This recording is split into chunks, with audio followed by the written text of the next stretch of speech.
اور ایک آسمان دنیا سے حضور صلی اللہ علیہ وسلم پر اترنا. صحیح. تو یہ دو ہیں. وہ جو ہے انزال ہے آسمان دنیا پر، اور آسمان دنیا سے جو اترتا رہا تھوڑا تھوڑا کر کے وہ تنزیل ہے.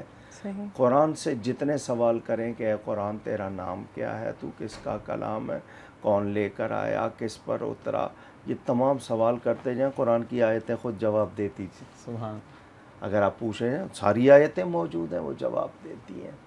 تو قرآن کریم رب تعالیٰ کا کلام ہے، بہت پیارا کلام ہے، اور سچ کہوں بے مثل، بے مثال. بے شک. رب جیسا کوئی نہیں، اس کے کلام جیسا بھی کوئی کلام نہیں. تو ہمیں اس کو صرف سجانا نہیں ہے کپڑوں میں، اس کو پڑھنا ہے، بے شک. سمجھنا ہے، یقیناً. سمجھ کر عمل کرنا ہے. میں ایک جھلک اور دکھا دوں. لفظ قالا، قاف الف لا، قالا اکثر اس کے معنی کہا، فرمایا، کہا. اگر لام کے ساتھ آئے تو معنی اس سے کہا. صحیح. اگر فی کے ساتھ آئے تو اس کے بارے میں کہا. ٹھیک. اگر من کے ساتھ آئے تو اس کی طرف سے کہا. کون جانے گا جس کو اگر نہیں آتی ہے تو، گرامر نہیں آتی ہے. دعا کے معنی، دعا لفظ اس کے معنی پکارنے کے بھی ہیں، بلانے کے بھی ہیں، مانگنے کے بھی ہیں، پوجنے کے بھی ہیں. ایک ہی لفظ ہے. جب مانگنے اور دعا کرنے کے معنی میں ہو تو اگر لام کے ساتھ آئے گا تو اس کے معنی ہوں گے اسے دعا دی. جب الا کے ساتھ ہوگا تو اسے بد دعا دی. اب آپ اس کا فرق کیسے کریں گے؟ عربی میں لام، من، بے، ان سب کے معنی سے کے ہیں. سے، ود آپ کہہ دیتے ہیں نا، یا فرام، سے. لیکن استعمال کے موقع پر علیحدہ. فرق کون کرے گا؟ سمجھنے والا، جس نے پڑھا ہوگا. تو قرآن کہتا ہے یُضِلُّ بِهِ کَثِیرًا وَیَہْدِی بِهِ کَثِیرًا. اسی قرآن سے لوگ گمراہ بھی ہوتے ہیں، اسی قرآن سے لوگ ہدایت بھی پاتے ہیں. گمراہی کا ذکر پہلے کیا ہے، ہدایت کا ذکر بعد میں کیا ہے. کیا مطلب؟ کہ ہر شخص ہدایت نہیں پاتا. تو اب وہی بات جو آپ کا سوال کہ ہر شخص کے لیے وہ سب کچھ نہیں ہے جس کو اللہ ہدایت. اب ایک شخص پڑھ رہا ہے جھوٹے کے بارے میں کہ جھوٹ بری چیز ہے، جھوٹ پر لعنت ہے، جھوٹ اتنی بری چیز کہ اس پہ لعنت. آیت بھی پڑھ رہا ہے اور پھر اپنی اصلاح نہیں کر رہا، تو وہ گمراہ ہو رہا ہے یا ہدایت پا رہا ہے؟ بے شک. وہ کتنے لوگ تھے جو ایک ایک لفظ قرآن کا سن کے سنبھل گئے، اور آج کتنے ہیں پورا پڑھ رہے ہیں اور نہیں سنبھل رہے ہیں. اسی لیے وہ جو کہا گیا نا کہ دلوں کی بیماریوں کا علاج ہے اس میں. جی، یہ یقیناً شفا ہے، یہ یقیناً نور ہے، یہ یقیناً ہدایت ہے، بے شک. یہ یقیناً کامیابی ہے. مگر میرے لیے ایمان شرط ہے، اور اس کے بعد جستجو شرط ہے. بے شک. انم صاحب اگر آپ کی اجازت ہو تو کچھ کالرز کے سوال. جی ضرور. یہ ایک جھیلم سے عاطف صاحب تھے کہ شب قدر کے حوالے سے، جیسے آج دنیا بھر میں مسلمان جو ہے عبادات کرتے ہیں اور بھی شبوں میں کرتے ہیں، تو اس کے حوالے سے کوئی پوچھنا چاہتے ہیں، کوئی خاص عبادات اگر آپ. جی میں پہلے بھی کہہ چکا ہوں، میں پھر کہوں گا. سب سے پہلے ہم نے توبہ کرنی ہے. ٹھیک. جتنی گناہ ہو گئے سچی توبہ، شرمندہ ہوں اس پر، آئندہ وہ گناہ نہ کرنے کا پکا ارادہ. ٹھیک. یہ توبہ ہے، ضرور دل سے کریں. جن سے آپس میں نا اتفاقی ہو گئی ہے کوشش کریں ان سے معافی چاہ لیں. اگر قریب نہیں ہیں، دور ہیں، ٹیلی فون پہ رابطہ کر لیں. قریب ہیں چلے جائیں ان کے پاس، اور اپنی سی کوشش کر لیں. وہ نہیں مانتے ہیں، آپ کو نقصان نہیں ہوگا، فائدہ ہی ہوگا. تو توبہ ہے.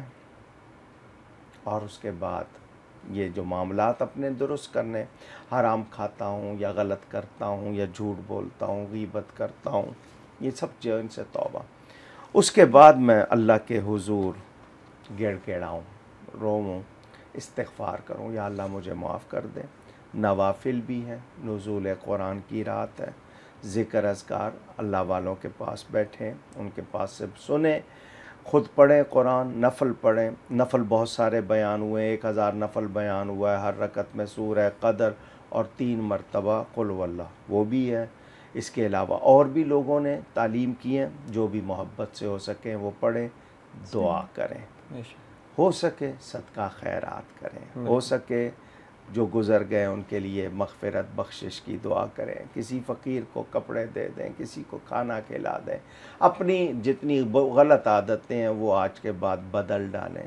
یہ سب چیزیں ہیں، اللہ چاہے گا تو آپ کے لیے یہ ایک رات کا عمل پچھلی ساری زندگی کی جتنی بھی خطائیں ان کو مٹا دے گا۔ بے شک۔ بے شک، کوشش سبحان۔ کیجیے۔ جی نام صاحب یہ بہت سارا دیکھا جاتا ہے مساجد کے اندر، جب وہ فرض نماز کے لیے فجر پہ لوگ پہنچتے ہیں اور کبھی کبھار لیٹ ہو جاتے ہیں، تو سنتوں میں کیا ادا کریں وہ اگر جماعت چل رہی ہو یا پھر بعد میں؟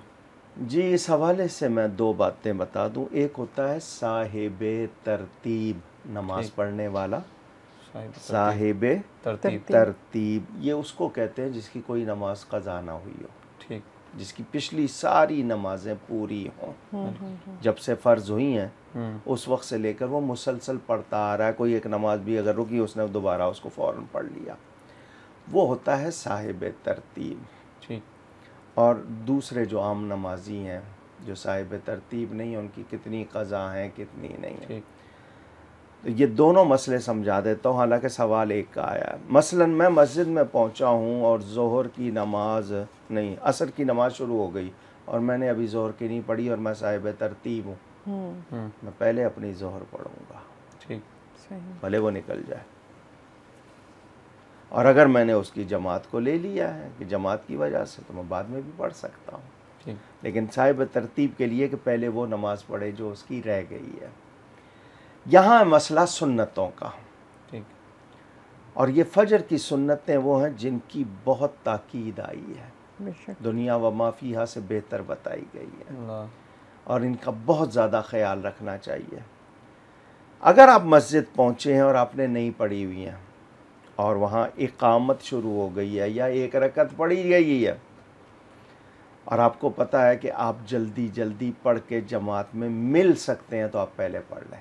ٹھیک، اور اگر آپ کو یہ کہ آپ نہیں وہ میچ کر پائیں گے، نہیں اس کو پڑھ کے جماعت میں ان شامل، ٹائم، آپ جماعت میں شامل ہو جائیں، پھر جب سورج نکلے گا تب آپ سنتیں پڑھ لیجئے گا، سورج نکلنے میں، لیکن اوکے، کوشش کریں کہ تاخیر کبھی ہوئی ہے تو ہو جائے، عادت نہ ہو۔ ٹھیک، یعنی زندگی میں ایک آدھ مرتبہ ایسا ہو گیا تو آپ گھر سے پڑھ کے نکلیں اگر آپ کو یہ ڈر ہے، ٹھیک ہے، ورنہ پہلے پہنچیں تاکہ پڑھ سکیں آپ۔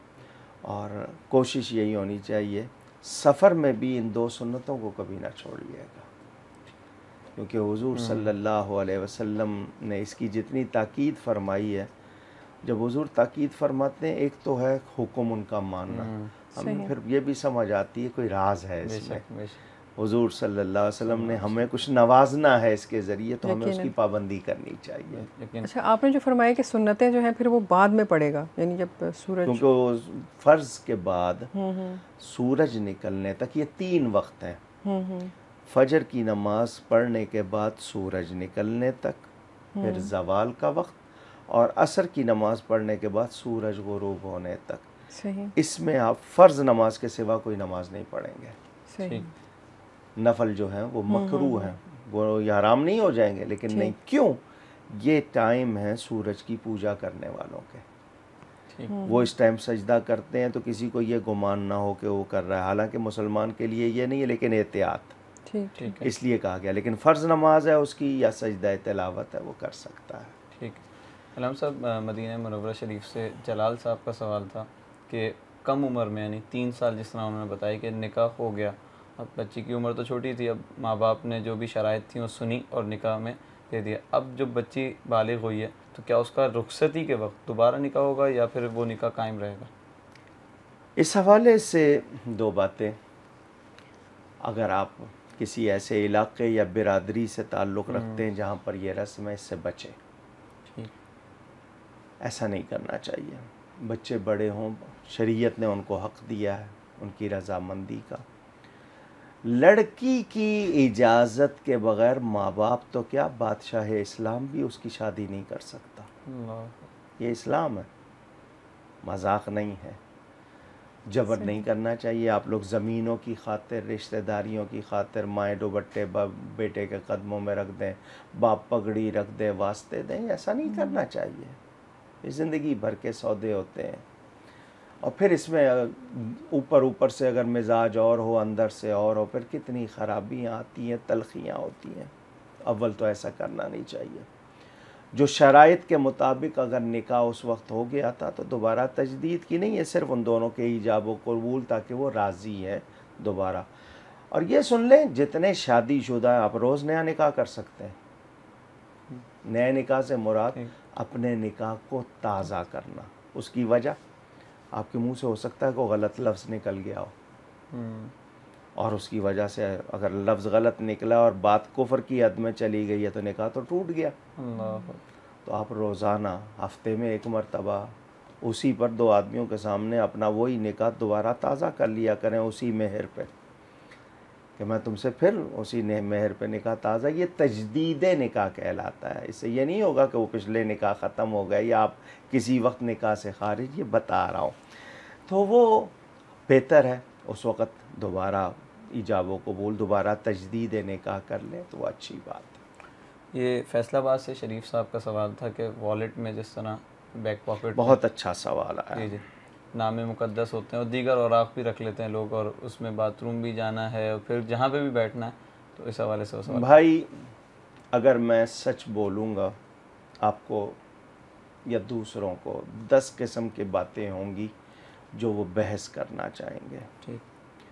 اسلام نے کیا ہمیں لباس نہیں دیا جو ہم دوسروں کا لباس پہنتے ہیں؟ ان دوسروں سے کہنا ہمارا لباس پہنے، وہ کیوں نہیں پہنتے؟ ہمیں اپنے لباس میں کیوں حد تک محسوس ہوتی ہے یا جھجک ہوتی ہے؟ دنیا کے کتنے لوگ ہیں وہ کہیں چلے جائیں اپنا لباس نہیں چھوڑتے. آپ سکھوں کو دیکھ لیں، ان کے جو طور طریقے ہیں دنیا میں وہ جاتے ہیں. آپ دوسرے ممالک کو لوگوں کو دیکھیں، وہ جس طرح ان کا لباس ہے وہی پہن کے ساری دنیا میں جاتے ہیں. یہ ہمیں کچھ کمپلیکس ہے کہ ہمیں اپنے لباس میں لگتا ہے کہ ہم کوئی سویلائزڈ نہیں لگیں گے، مہذب نہیں لگیں گے. آپ کوٹ پتلون پہنتے شوق سے پہنیں، لیکن یہ آپ کا لباس نہیں ہے. اور معاف کیجیے گا، نیری پینٹ پہنی ہو یہ کوئی شرم والا لباس نہیں ہے. آپ کے جسم کے خطوط بھی اس میں نمایاں ہوتے ہیں، اور آپ دیکھ لیں ڈھکے ہوئے لباس اور اس میں فرق بھی آپ کو نظر آئے گا. پہن رہی ہے دنیا، مگر آپ اس کو اس لباس کا درجہ نہیں دے سکتے جو اسلام نے بتایا. اب اس میں جیبیں بھی رکھی ہوئی ہیں آپ نے. اب جیب رکھی ہے پیچھے، اس جیب میں آپ نے تعویذ بھی رکھا ہوا ہے، اس میں آپ کے پاس کاغذ بھی ہیں، ان میں نام بھی لکھے ہوئے ہیں. کچھ لوگ آیتیں بھی رکھ لیتے ہیں برکت کے لیے، اور بڑی اچھی جگہ رکھا ہوا ہے، اپنی پشت پہ رکھا ہوا ہے. کچھ لوگوں نے شلوار میں جناب جیبیں بنائی ہوئی ہیں، وہ وہاں رکھتے ہیں. کہاں کہاں سے جیبیں بنی ہوئی ہیں ان کو دیکھا جائے تو یہ ادب کے خلاف ہے. آپ کہیں گے صرف ادب کے، تو بات یہ ہے بھائی، چھپی ہوئی چیز کا حکم اور ہوتا ہے. سمجھا دوں آپ کو، ناراض تو نہیں ہوں گے؟ مثال اچھی نہیں ہے لیکن سمجھا دیتا ہوں. اب بتائیے پیٹ میں کیا کچھ ہے؟ مسجد میں جاتے ہیں نا، پیٹ میں بہت کچھ ہوتا ہے. میں نام نہیں لے رہا، حرم بھی چلے جاتے ہیں، کعبۃ اللہ بھی چلے جاتے ہیں. اندر ہے، جا رہے پردے میں ہے نا. اگر اسی میں سے کچھ باہر لگ جائے تو پھر کیا ہوگا؟ پھر جا سکیں گے؟ نہیں. تو پردے کا حکم اور ہوتا ہے. چونکہ وہ چیز پردے میں ہے تو اس حد تک تو رعایت ہے، مگر ادب نہیں ہے. مجھے اگر واقعی ان ناموں سے پیار ہے، ان الفاظ سے پیار ہے، میرے اندر قدر ہے، تو مجھے احتیاط کرنی چاہیے. آپ نے یہ سوال کیا، میں نے اس بہانے لوگوں کو یہ سکھا دیا کہ ہمیں اپنے اسلامی اقدار و روایات کو ہمیشہ اہم سمجھنا چاہیے، روب میں نہیں آنا چاہیے. بالکل. میری عزت اسلام سے ہے. فاروق اعظم جب گئے تھے بیت المقدس، سالار لشکر نے کہا حضرت پوری قوم انتظار کر رہی ہے، آپ پہ گرد و غبار ہے، لباس جو ہے عجیب سا ہوا ہے، گدلا میلا بوسیدہ، ذرا اعلیٰ لباس پہن لیجئے، لوگ دیکھنے آئے. فرمایا میری عزت لباس سے نہیں ہے، اسلام سے ہے. اللہ جب باری آئی تھی تو غلام تھا نا، اس کی باری آ گئی. فرمایا تو بیٹھے گا؟ اس نے کہا نہیں، شہر آ گیا، لوگ ہیں، میں یہاں. فرمایا رستے میں تو قربان نہیں کیا، بیٹھنا پڑے گا. بٹھایا اس کو، رسی پکڑ کے جا رہے ہیں، لوگ چھتوں پہ چڑھے ہوئے ہیں. اے مسلمانوں، تمہارا امیر کون ہے، جو سوار ہے یا جو آگے رسی پکڑ کے چل رہا ہے؟ ان کا جی سوار اس کا غلام ہے، یہ جو رسی پکڑ کے چل رہا ہے یہ ہمارا امیر ہے. کیا بات، سبحان اللہ. بے شک ہمارا یہ کردار تھا. بے شک. صحیح. آج ہم غیروں کے لباس، غیروں کے اطوار، اور میں ان نوجوان لڑکے لڑکیوں سے بھی کہوں گا جو ادھر ٹی وی دیکھتے ہیں اور ادھر ڈرامہ دیکھ کے دوسرے ملک کا کہیں سے آئے اور وہی فوراً شروع ہو جاتے ہیں. صحیح، بالکل صحیح. نبی کی ادائیں کیوں نہیں اپناتے؟ بے شک، بے شک. قرآن کی ادائیں کیوں نہیں اپناتے؟ یقیناً. اس کے لیے یہ شوق کیوں نہیں ہے؟ اللہ ہمیں سوچئے گا. اور ایک مختصر سی بریک کا وقت ہوا ہے، چھوٹی سی بریک لیتے ہیں، باقی کے سوالات کا جواب اس بریک کے بعد لیں گے.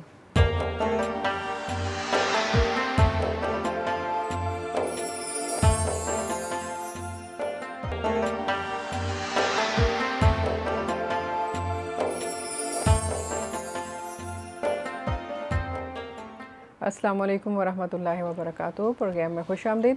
اور آج پروگرام میں علامہ صاحب ہمیں بتا رہے ہیں کہ نزول قرآن جو ہے وہ کس طرح سے ہوا، قرآن پاک کا تعارف بتایا ہمیں، اور ہمیں آج کی شب کیا کیا پڑھنا چاہیے، کس طرح سے پڑھنا چاہیے، اس کے بارے میں بتایا. ابھی یہ سلسلہ جاری ہے اور ہمیں جوائن کیا ہے اس سیگمنٹ میں 2 مہمانوں نے، جن میں ہمارے پہلے مہمان ہیں محمد عظیم قادری صاحب، ثنا خوان رسول ہیں. السلام علیکم. وعلیکم السلام. اور ہمارے دوسرے مہمان ہیں محمد ایان، جن کو جو آج پڑھنے آئے ہیں لیکن یہ پہلے سے کچھ پڑھ چکے ہیں. ایان السلام علیکم. السلام علیکم. السلام علیکم. وعلیکم السلام. کیسے ہیں آپ؟ ٹھیک ہے. آپ کی عمر کتنی ہے؟ کون سے اسکول میں جاتے ہیں؟ کون سی کلاس میں پڑھتے ہیں؟ کیا پڑھتے ہیں وہاں پہ؟ اچھا جی، گڈ. بہت آپ تو بہت اچھے بچے ہیں. اچھا، ہمارے پاس کچھ سوال رہ گئے تھے تو ہمارے پہلے وہ سوال ہو جائیں مکمل، پھر ہم نعت سنیں گے. علامہ صاحب، ایک کالر نے ہم سے سوال یہ کیا کہ جس طرح قرآن پاک میں سجدے کی آیت آتی ہے تو کیا وہ اسی وقت رک کے سجدہ کرے یا بعد؟ اگر اس کو کوئی عذر مانے نہیں ہے، ایسا کہ مطلب وہاں جگہ نہیں ہے، یا اس کا وہ کہتے ہیں پتہ ہے کہ یہاں پر مصلی نہیں ہے، یا تو وہ بعد میں بھی کر سکتا ہے، اکٹھے 14 بھی کر سکتا ہے، لیکن اس پر رہیں گے. اگر سہولت ہے تو فوراً کر لے تاکہ کہیں بھول نہ جائے، کیونکہ وہ رہتے ہیں آپ کے اوپر رہیں گے، وہ ادا کرنے لازمی ہے. تو اکٹھے بھی کر سکتا ہے، اور اگر سہولت ہے تو فوراً کر لے. اچھا، یہ واجب کہلائے گا اس کا یہ سجدہ جو ہے؟ ٹھیک. اچھا، سورہ توبہ کے حوالے سے انہوں نے ذکر کیا کہ بسم اللہ سے شروع نہیں تھی. اصل میں اس کا جو بیان ہے براءۃ من اللہ ورسولہ، وہ چونکہ ان کا ذکر تھا اللہ اور اس کے رسول کی برات کا اور منافقوں وغیرہ کے حوالے سے، اس لیے وہاں پر بسم اللہ نہیں. اگر کوئی شروع سے قرآن پڑھتا آ رہا ہے، یعنی اس سے پہلے پڑھتا آ رہا ہے اور یہ صورت آ گئی ہے تو وہ بسم اللہ کے بغیر پڑھتا جائے گا. لیکن آپ وہیں سے شروع کریں گے تو بسم اللہ پڑھ کے شروع کریں گے. اچھا، یعنی پڑھنا منع نہیں ہے، اگر آپ وہیں سے شروع کریں گے تو پڑھنا وہاں سے پڑھیں گے. اور اگر پہلے پڑھتے آ رہے ہیں تو چونکہ اس میں یہ تھا کہ مضمون یہاں شروع ہوا ہے نیا یا نئی صورت کا بیان، اس لیے بھی کچھ ہے. لیکن اور وہ آیت بھی بتا رہی ہے کہ اس میں برات کا بیان ہے، اس لیے تو میں نے ابھی گنتی کے حوالے سے بھی آپ کو وہ بات بتائی تھی. تو اگر کوئی پڑھ لے گا تو غلط نہیں ہوگا. جس طرح دیکھنے میں آیا کہ تراویح کے دوران کچھ قراء حضرات بہت تیزی میں قرآن کریم کی تلاوت کرتے ہیں اور سننے والوں کے لیے بڑا مشکل ہو جاتا ہے سمجھنا. ورتل القرآن ترتیلا، اگر لفظ بالکل ادا نہیں ہو رہا ہے، ٹھیک، صرف یعلمون تعلمون معلوم ہو رہا ہے اور باقی کچھ معلوم نہیں ہو رہا ہے، تو پھر تو مسئلہ ہے. ٹھیک. لیکن یہ ہے کہ وہ صحیح، بعض لوگ جو ہوتے ہیں نا، اب یہ جو اعتراض کرنے والے ہیں نا، انہی لوگوں کا تقاضا ہوتا ہے جلدی. بالکل اسی طرح تراویح کا مطلب ہوتا ہے 4 رکعت میں جتنا ٹائم لگا ہے 4 رکعت کے بعد اتنی دیر راحت کی جائے، آرام کیا جائے. جس طرح اب بھی ہوتا ہے وہاں پر بہت سے عرب علاقوں میں، وہاں برداشت کر لیں گے، یہاں نہیں کریں گے جلدی، بلکہ جو جہاں تیز زیادہ ملتا ہوگا وہاں جائیں گے. تو اگر وہ صحیح حروف ادا کر رہا ہے تو تیزی میں بھی کوئی حرج نہیں، کیونکہ ایک ایک رات میں قرآن ختم کیا ہے صحابہ نے. تو لازمی بات ہے بہت زیادہ ٹھہر ٹھہر کے نہیں پڑھا ہے، لیکن یہ کہ حروف ادا ہوں مخارج کے ساتھ صحیح ادا ہوں، ٹھیک، بھلے آپ کو سمجھ آ رہے ہیں، یعنی ادا صحیح ہوئے ہیں تو ٹھیک ہے، اگر ادائی کا ہی پتہ نہیں چل رہا تو پھر معاملہ گڑبڑ ہے۔ اچھا، ایک انہی بہن نے سوال یہ کیا تھا، 2 سوال تھے ایک ہی سوال میں، کہ ایک شخص جو جمعہ پڑھتا ہی نہیں ہے، 1 2 3 چھوڑے پھر ایک پڑھ لیا، یا مسلسل جو ہے ناغے، اور اس کے علاوہ وہ شخص جا ہی خطبے کے بعد رہے، بالکل عین نماز کے وقت کے جماعت کھڑی ہو رہی ہے۔ ایمان کے مردہ ہونے کی حالت، یعنی اس کے اندر اللہ ایمان نہیں ہے، ہو سکتا ہے غذا اس کی، ہو سکتا ہے نوکری اس کی، تجارت ایسی کوئی جس میں حلال نہیں ہوگا، یہ ایسی کیفیت ایسے نہیں آتی ہے، یا بری صحبت سے آتی ہے یا برے لقمے سے آتی ہے، تو وہ غور کریں اپنے آپ پر کہ کہیں ان کی کمائی تو حرام نہیں ہے، اور اگر ایسی بات نہیں ہے تو کوئی صحبت دیکھیں، زبان کو چیک کریں، تو یہ ان کی غفلت ہے، ان کا اپنا نقصان ہے، شریعت کا کوئی نقصان نہیں ہے، آگے بچے فرما بردار نہیں ہوں گے، ان کی زندگی میں جو ہے کامیابی نہیں ہوگی،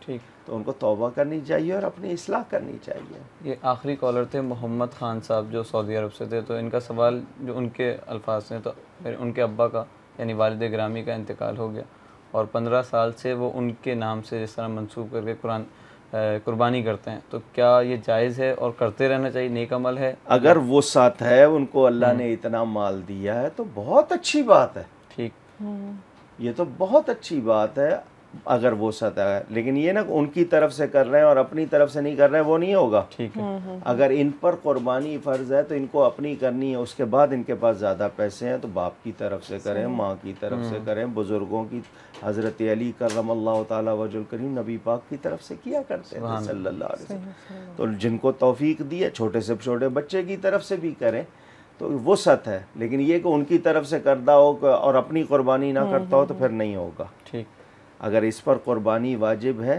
تو اس نے اپنی بھی کرنی ہے، اور پھر ان کی کرنا چاہتا ہے تو وہ الگ ہوگی۔ کیا کسی قریبی رشتہ دار کی بھی کی جا سکتی ہے جن کو بغیر بتائے؟ ایمان والے جس کی طرف سے نہیں، زندہ کی طرف سے کرے گا تو اس کے علم میں لائے، ضروری ہے لانا، علم میں لے آئے کہ اگر اس پر ہے، ٹھیک، اگر اس پر قربانی ہے، اور اگر اس پر قربانی نہیں ہے تو اس کی طرف سے کیوں کر رہا ہے؟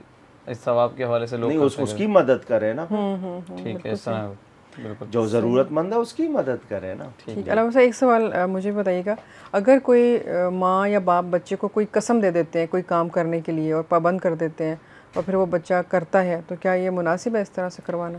جائز کام ہو، بچے کا شوق نہیں ہے، لیکن یہ کہ ایسا نہ ہو جس سے آپ کی تسکین ہو اور اس کو شدید کوئی تکلیف ہو، ٹھیک، اس کی یہ صورتحال لازمی بات ہے۔ میں نے کہا نا، ایک نفس مسئلہ، ایک حقیقت مسئلہ ہمارے سامنے جو بیان کیا جاتا ہے وہ نفس مسئلہ، حقیقت کیا وہ آپ کو پتہ ہے کہ یہ کیا وجہ ہے یا کس چیز کے لیے قسم، ایسا کرنا نہیں چاہیے۔ ہاں، نیکی کے لیے، شوق دلانے کے لیے، اچھائی کے لیے اس کو کہا جائے اور وہ اس سے کروایا جائے، وہ اچھی بات ہے، لیکن زندگی کے یا معاملات کے حوالے سے کوئی بات ہے تو اس میں احتیاط کی جائے۔ یا اکثر یہ دیکھنے میں آیا ہے کہ بعض دفعہ لڑکیوں کو اس کے سسرال والے جو ہیں وہ قسم دے دیتے ہیں کہ تم نے اپنی ماں کے باپ کے گھر نہیں جانا، اور ملنے نہیں دیتے، تو کیا اس کی کوئی شرعی حیثیت ہے؟ گناہگار ہے، ظلم کرتے ہیں۔ اللہ، بیوی کو زبردستی رکھا ہوا ہے، شوہر قابل نہیں ہے، صحیح، شوہر نفقہ نہیں دیتا، بیوی پر ظلم کرتا ہے، جانے بھی نہیں دیتا۔ بیوی کی طرف سے کوئی ایسی زیادتی ہوتی ہے شوہر کے معاملے میں یا سسرال کی طرف سے ہوتی ہے تو سب کے ایک دوسرے پہ حق ہیں۔ بالکل، آج کل کبھی کسی گھر کے ایک فرد کو قربانی کا بکرا بناؤ، ہم مزے کریں، اس کو لٹکا دو، زیادہ تر یہ ظلم لڑکیوں پر ہوتا ہے۔ بھائی ہے، ماں باپ نہیں ہے، یا باپ نہیں ہے تو اب بھائی جو ہیں وہ چودھری ہیں، لارڈ ہے، بہن کو لٹکا دیا، وہ روتی رہے پیٹتی رہے، کیا فرق پڑتا ہے، ہم تو اپنی زندگی مزے کر رہے ہیں۔ تو یہ بہت سی غلطیاں ہو جاتی ہیں، بچوں کے معاملے میں ہو جاتی ہیں۔ اچھا، سسرال میں گئے ہیں تو وہ شوہر کہہ رہا ہے کہ جی تجھے تو کام کے لیے لائے، اب یہ زیادتیاں اس طرح کی بہت ہیں۔ تو وہ لوگ جو قسمیں دیتے ہیں یا اس طرح کرتے ہیں، کاش اسلام کا قانون صحیح طرح نافذ ہو اور ایسے شرائط رکھنے والوں اور ایسے لوگوں کو سزا دی جا سکے، بالکل، معاشرہ ہمارا درست ہو۔ ہم لوگ بہت غلطیوں میں پڑے ہوئے ہیں۔ یقیناً۔ اور اگر نعت رسول مقبول سے پہلے اور اسی سے مناسبت میں سوال ہے جس طرح جشن نزول قرآن کے حوالے سے آج رات بہت ساری محافل ہوں گی اور متعدد مقامات پہ تقریبات ہوتی ہیں، قرآن کریم میں حکم بھی ہے کہ جو نعمت تم پہ یا رحمت نازل ہو اس کا جشن مناؤ، تو کیا صرف جشن نزول قرآن بھی منایا جا سکتا ہے، یہ اور بھی نعمت ہے جن کا اظہار ہم کرتے ہیں اس کو جشن منایا جا سکتا ہے؟ جشن کا لفظ فارسی کا ہے، اس کے معنی خوشی کے ہیں، اور قرآن کہتا ہے قل بفضل اللہ و برحمتہ فبذالک فلیفرحوا، اللہ کا فضل اس کی رحمت ملے تو خوشیاں کرو۔ ٹھیک، آپ بچے کی پیدائش پہ خوشی کیوں کرتے ہیں؟ نعمت ہے، جی، بالکل نعمت ہے، آپ کو شفا ملتی ہے صحیح۔ بیماری سے، آپ کیوں رحمت ہے۔ خوشی کرتے ہیں؟ تو اللہ، اور پھر جب ان سب پہ کر رہے ہیں تو جس کے صدقے یہ سب سبحان ملی اللہ، ہیں، کیا بات، وہ میرے نبی پاک صلی اللہ علیہ صلی وسلم، اللہ علیہ ان کی خوشی وہ سب سے بڑا جشن ہے، ان کی آمد کا جشن۔ یقیناً۔ تو یہ محبت سے، لیکن صرف جشن ہی پر نہ رہ جائیں، ہوں، اس کی مقصدیت کو بھی برقرار رکھیں، ان کی محبت کا تقاضا بھی پورا کریں، اللہ توفیق دے۔ آمین۔ اور جشن مناتے ہوئے کوئی ایسا کام نہ کیا جائے جو ان کو ناراض کرے۔ بالکل، قرآن کریم کا جشن منانے والے صرف جشن منانے تک نہ رہ جائیں، پڑھیں بھی اس کو، بالکل، سمجھیں بھی، عمل بھی کریں۔ یقیناً۔ یہ تو وہ ہے نا، قرآن کے بارے میں چند جملے دہرا دیتا ہوں، وہ سن لیجئے۔ اس کو پڑھنا، پڑھانا، پڑھوانا، سننا، سنانا، سنوانا، لکھنا، لکھوانا، چھپوانا، چھاپنا، تقسیم کرنا، رکھنا، دیکھنا، سمجھنا، سمجھانا، یاد کرنا، یاد کروانا، یہ سب ثواب ہے۔ سبحان اللہ، سبحان، بہت خوب۔ اور میرے خیال ہے اب نعت کے لیے جی عظیم صاحب آپ سے درخواست کریں گے کہ بارگاہ رسالت میں آپ صلی اللہ علیہ وآلہ وسلم میں ہدیہ نعت پیش کرنے کی سعادت حاصل کیجیے۔ صلی اللہ علیہ یا رسول اللہ وسلم علیک یا حبیب اللہ، یا رحمت للعالمین، یا رحمت للعالمین، الہام جامع ہے تیرا، قرآن امام ہے تیرا، منبر تیرا عرش بری، منبر تیرا عرش بری، یا رحمت للعالمین، آئینہ رحمت بدن،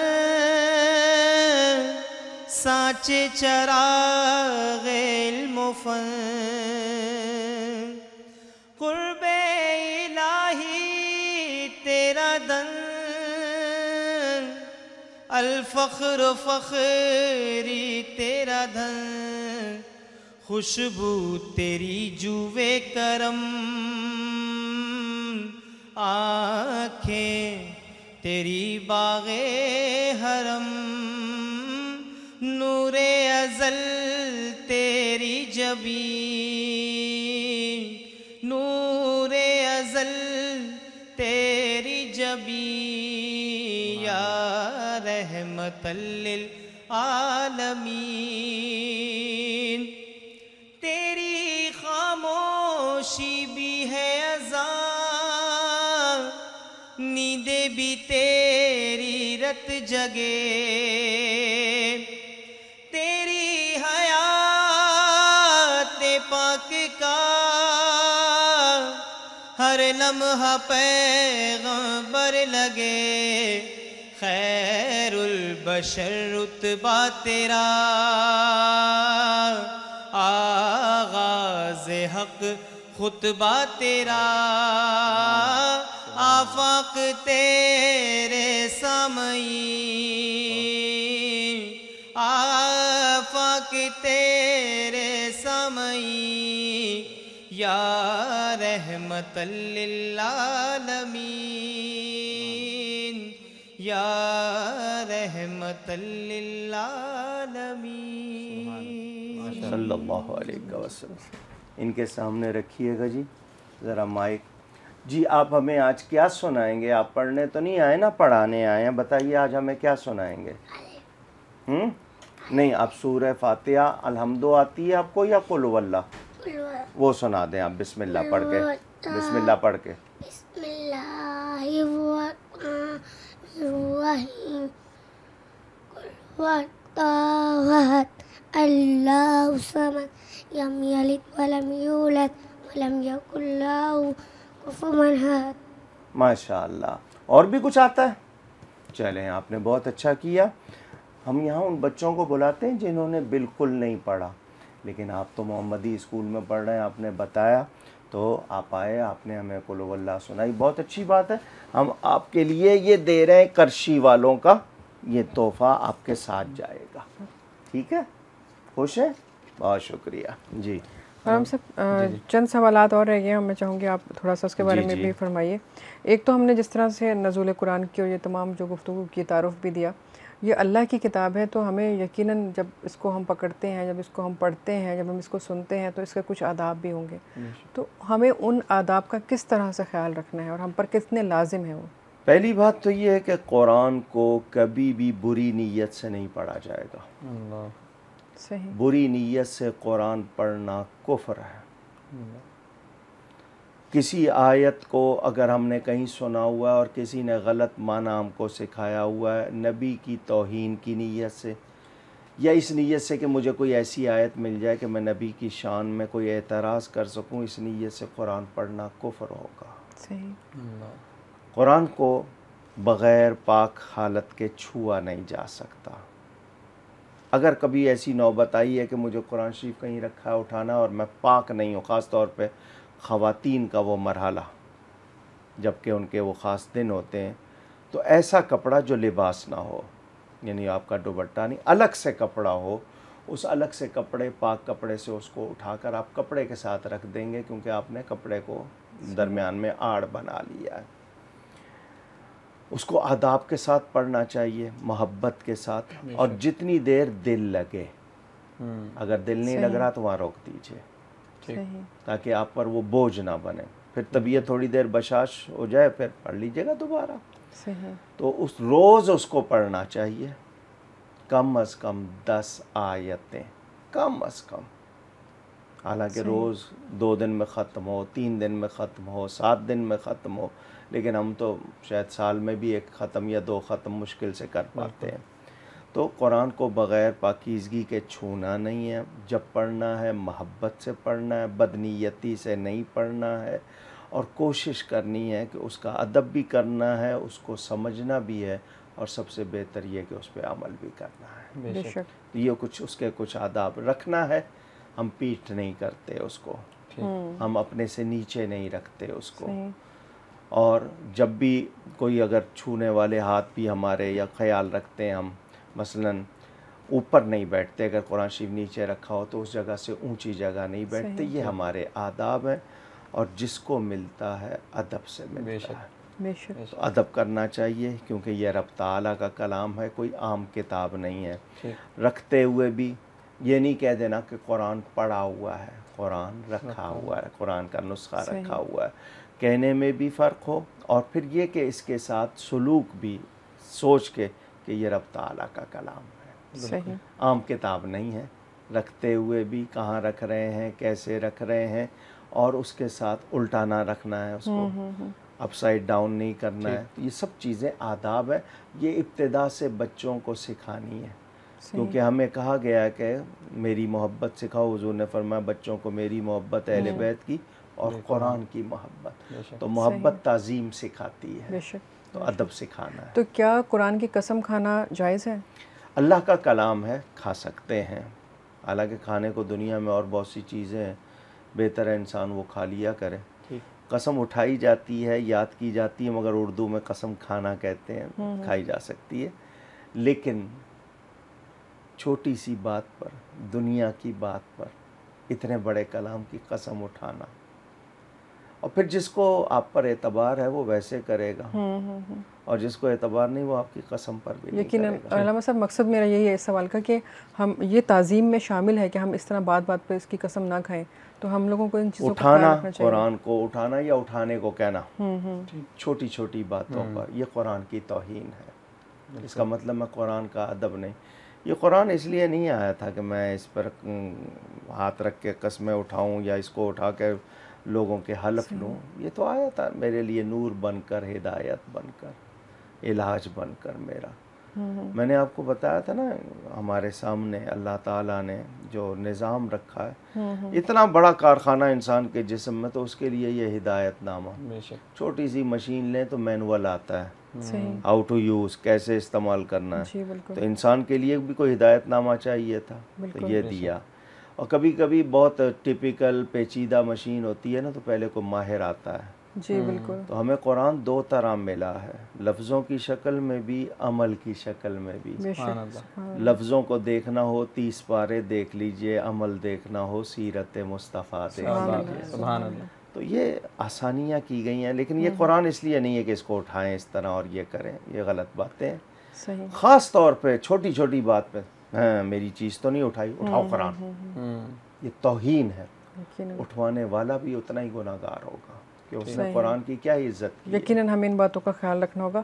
ہمارے پاس 2 منٹ ہیں، ایک سوال میں اور پوچھنا چاہوں گی کہ آقا نے فرمایا محمد صلی اللہ علیہ وآلہ وسلم نے کہ قرآن اور شہد میں شفا ہے، اس کی تھوڑی سی وضاحت فرما دیجیے۔ قرآن میں اللہ کا بیان ہے، دیکھیں نا، وَنُنَزِّلُ مِنَ الْقُرْآنِ مَا هُوَ شِفَاء، اللہ فرماتا ہے ہم نے قرآن اتارا، اس میں تمہارے لیے شفا ہے، اور اس قرآن میں بیان ہوا ہے کہ شہد کے لیے فیہ شفاء للناس، صحیح، اس میں تمہارے، تو وہ شہد شفا ہے جسمانی بیماریوں کے لیے، یہ قرآن شفا ہے وہ بیماریاں جو ایمانی، اخلاقی اور ہمارے اندر انسانی آ جاتی ہیں۔ مثال کے طور پر عقیدے کی خرابی ہے، نظریات کی خرابی ہے، سوچ کی خرابی ہے، بری عادتوں کا، تو وہ قرآن اس کے لیے شفا، اور شہد جو ہے وہ جسمانی امراض کے لیے شفا۔ تو اس قرآن سے شفا ملے گی کس کو؟ جو اس قرآن کا ادب کرے گا، ایمان والا ہوگا، ورنہ مجھے بتائیں کتنی دکانوں پہ کہاں کہاں رکھے ہیں، صبح روزانہ وہ کیسٹ بج رہے ہوتے ہیں، لیکن اس کے تھوڑی دیر کے بعد بے ایمانی شروع ہو جاتی ہے۔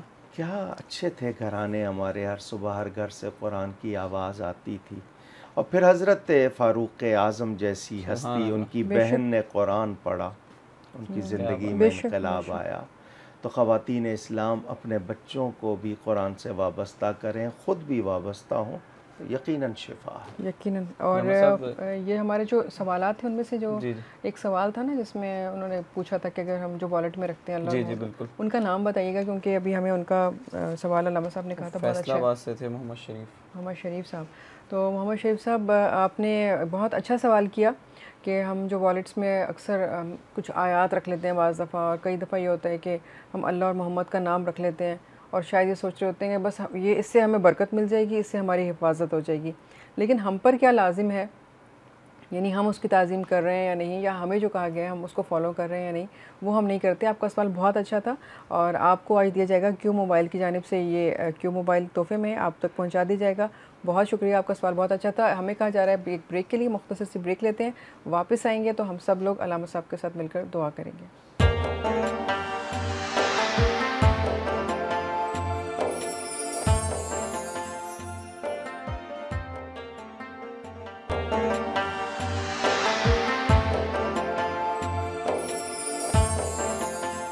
السلام علیکم ورحمۃ اللہ وبرکاتہ، پروگرام میں خوش آمدید، اور یہ پروگرام کا لاسٹ سیگمنٹ ہے۔ آج گفتگو ہوئی نزول قرآن کے حوالے سے۔ علامہ کوکب نورانی اکاڑوی صاحب نے آپ کو بتایا کہ نزول قرآن کی کیا اہمیت ہے، قرآن کا تعارف دیا، آپ کے سوالات کے جوابات بھی دیے، اور بتایا کہ کس طرح سے ہم نے اس رات کو اللہ کے حضور کس طرح سے اپنے آپ کو پیش کرنا ہے۔ سب سے پہلے توبہ کرنی ہے، نوافل پڑھنے ہیں، قرآن کریم پڑھنا ہے، اور تسبیحات پڑھنا ہے۔ علامہ صاحب، پروگرام مکمل کرنے کا چونکہ وقت ہے، تو ایک سوال میں ضرور پوچھنا چاہوں گی آپ سے کہ عام طور سے لوگ جو ہیں وہ جب گھر سے نکلتے ہیں تو قرآن چوم کے نکل رہے ہوتے ہیں، اور یہ ایک ان کے ذہنوں میں ہوتا ہے کہ بس اب ہماری حفاظت قرآن کرے گا۔ بہت سے لوگ ایسے ہیں جو ایک لمبے سفر پر جا رہے ہوں تو قرآن کو اپنے ساتھ رکھ لیتے ہیں، تو کیا ہمیں ایسا کرنا چاہیے؟ اس کی تھوڑی سی وضاحت فرمائیے گا، پھر ہم دعا کی طرف بڑھیں گے۔ قرآن کریم کا میں نے آپ کو بتایا نا، اس کو چومنا، اس کو چھونا بھی یقیناً ثواب ہے، وہ منع نہیں ہے، لیکن صرف اس کو چوم لینا اور صرف چھو لینا اور پڑھنا نہیں، یہ تو کوئی بات نہ ہوئی۔ صحیح۔ دلہن کو اس کے سائے میں گزارنا قرآن کریم کے، یا روزانہ قرآن کو اوپر رکھ کے اس کے نیچے سے گزرنا، یہ محبت کی علامتیں ہیں، مگر یہ کافی نہیں ہے، ان کو پڑھنا بھی ہے۔ صحیح۔ جہیز میں بھی دیا جاتا ہے کلام الہی، بلکہ ایک بادشاہ نے قسم اٹھا لی تھی کہ دنیا میں جو کچھ ہے وہ میں اپنی بیٹی کو جہیز میں دوں گا، تو لوگوں نے کہا تو ایسا کیسے کرے گا، ساری دنیا کی تو چیزوں کا تجھے پتہ ہی نہیں ہے، تو جانتا ہی نہیں ہے، کیسے کرے گا؟ تو اس کو بڑی فکر ہو گئی کہ دولت تو بہت ہے لیکن واقعی ساری دنیا میں جو کچھ ہے مجھے کیا معلوم۔ تو وہ عالم کے پاس گئے تو انہوں نے کہا گھبراؤ نہیں، پیسے نہیں لگیں گے اور بات پوری ہو جائے گی۔ اور زیادہ خوش ہو گیا۔ وہ کیسے؟ انہوں نے کہا قرآن دے دو، سبحان اللہ، کیونکہ جو کچھ کائنات میں ہے وہ قرآن میں ہے۔ تو قرآن دیا جاتا ہے تو پڑھنے کے لیے، لیکن بہت عمدہ اچھی پرنٹنگ والا لیتے ہیں، پڑھتے نہیں ہیں۔ تو قرآن کریم کو کسی ایسی جگہ ساتھ لے جانا جہاں ڈر ہو کہ بے ادبی ہوگی، یعنی ایسا وہ ملک ہے جہاں پر کوئی قرآن کی بے حرمتی کر سکتا ہے، وہاں ساتھ نہیں لے جائیں گے، منع کیا ہے۔ اور ہر طور پر خود بھی اور بچوں کو اس کا ادب سکھائیں۔ صرف یہ نہیں ہے کہ اس کو چھو لیا چوم لیا، یہ بھی اچھی بات ہے، کوئی شبہ نہیں ہے، لیکن صرف اتنے پر نہیں، یقیناً۔ اور اس کی کچھ آیات بھی تو یاد کریں نا، کچھ پڑھیں بھی تو، بلکہ وہ پڑھ کے خود سے نکلیں، وہ زیادہ بہتر ہے، جی جی، رحمت اور برکت کے لیے۔ آپ سے دعا کی درخواست ہے۔ آج دعا کرنے سے پہلے پھر بتا دوں گا ویب سائٹ کے حوالے سے، اور ساتھ میں جامع مسجد گلزار حبیب کے حوالے سے اسکرین پر معلومات آئیں گی، جو میری ویب سائٹ ہے اس کی بھی، اور مسجد گلزار حبیب میں جو مینارہ تعمیر ہونا ہے اس کے حوالے سے بھی، تو آپ ضرور تعاون کیجیے گا۔ میں ایک مرتبہ پھر اپنے تمام ناظرین سامعین سے اپنی ہر خطا کی معافی چاہتا ہوں۔ کسی کا دل دکھا ہو، کسی کو میری کوئی بات بری لگی ہو، کہیں کبھی کسی طرح کسی کو تکلیف پہنچی ہو، اللہ کے لیے مجھے معاف کر دیجیے گا۔ آج ہم توبہ کرتے ہیں اللہ کی بارگاہ میں، اور کوشش کریں گے کہ ہم آج کی رات بخشش اور رحمت پا لیں۔ آمین یا ارحم الراحمین۔ اللہم صلی وسلم وبارک علی سیدنا محمد وعلی آلہ وصحبہ۔ اللہم انک عفو کریم تحب العفو فاعف عنا یا غفور یا غفور یا غفور۔ اللہم اجرنا من النار، اللہم اجرنا من النار، اللہم اجرنا من النار۔ یا اللہ کریم، دنیا بھر سے تمام ناظرین سامعین نے جن جن نے پیغام بھیجا، جس نے دعا کے لیے کہا، سب کی طرف سے تیری بارگاہ میں ہاتھ پھیلاتا ہوں، مولا ہم سب کی بخشش فرما دے، ہم سب کے گناہوں کو معاف فرما دے، الہی ہماری تمام بیماریاں پریشانیاں دور فرما دے، جو لوگ ایمان کے ساتھ چلے گئے ان کی مغفرت فرما دے۔ یا اللہ پاکستان میں امن عطا فرما، اندرونی بیرونی دشمنوں سازشوں سے ہمیں محفوظ فرما۔ یا اللہ کریم، شب قدر عطا فرمائی ہے تو مولا بخشش بھی عطا فرما دے، رحمت بھی فرما دے، ہم سب کو جہنم سے آزادی بھی عطا فرما دے۔ وصلی اللہ تعالی علی خیر خلقہ ونور عرشہ وقاسم رزقہ وزینت فرشہ وعرشہ سیدنا وشفیعنا وحبیبنا ومولانا محمد وعلی آلہ واصحابہ وبارک وسلم اجمعین، آمین، بحق لا الہ الا اللہ محمد الرسول اللہ صلی اللہ علیہ وسلم۔